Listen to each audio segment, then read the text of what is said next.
inside reports, you can see a page-wise report of all the messages that were posted to the pages and any activity that happened there. So if you select the page, for example, when I click on a page, I can see if any messages were posted. That way you can actually keep a check on what you're doing inside Sitecontact, and you can review what you've done earlier.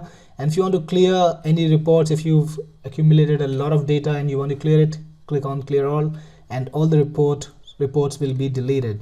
So this is the way to stay in touch with Sitecontact. And similarly, we've got errors, and this is where you will see all the errors that happened while posting the content. So if you have some issues while posting, maybe there was a break in the server at Facebook, or maybe you deleted the Sitecontact app from inside your Facebook, then the error will be reported here, error will be recorded here, so that you will know that something is wrong and some action needs to be taken.